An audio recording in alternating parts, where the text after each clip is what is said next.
Srinivasa Perumal temple இருக்கும். பார்க்கலாம் நீங்க பின்னாடி இவ்வளவு மக்கள் வந்து பால்கோட காவடியெல்லாம் வந்து வெயிட் பண்ணிட்டு பூஜை பண்ணிட்டு இருக்காங்க. வேற லெவல்ல ஒரு வைப்பு. முருகனோட வைப் எங்க தெரியுதுனாக்கா சிங்கப்பூர் தான் தெரியுது. எவ்வளவு பேர் பாருங்க, ஒரே பக்தி மயமா இருக்கு.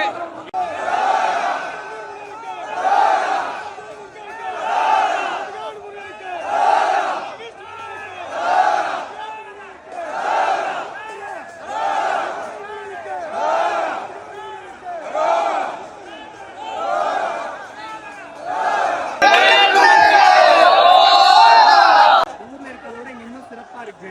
20,000 பேருக்கு மேல இங்க நம்ம தமிழ்நாடுல கூடியிருக்காங்க. தமிழ்நாடுங்க, இங்க உள்ள மலேசியா ஆளுங்க, சிங்கப்பூர் ஆளுங்க எல்லாரும் சேர்ந்து பால் எடுக்கிறாங்க. அந்த ஊர்ல கிடைக்கிற வைப் இங்க கிடைக்குது நமக்கு. இங்க ஸ்ரீனிவாச பெருமாள் கோவிலுக்கு வந்து நம்ம கோபிகார் முருகன் கோவிலுக்கு 12 மணிலேருந்து விடிய எடுப்பாங்க. நாளைக்கு பால் காவடி, அழகு குத்துறது எல்லாமே நாளைக்கு நடக்கும். இன்னைக்கு நைட் ஃபுல்லா பால் குடம் 12 மணிலேருந்து ஸ்டார்ட் ஆகுது. வெற்றிவேல் முருகனுக்கு இந்த மாதிரி ஒரு சிங்கப்பூர் கவர்மெண்ட் வந்து ஒரு ஆசையா எல்லா மக்களுக்கும் உள்கர்களுக்கு இந்த முருகன் அருளால எல்லாரும் நல்லா இருக்கிறதால அதோட ரொம்ப ஹாப்பியா இருக்கு. வெற்றிவேல் முருகனுக்கு.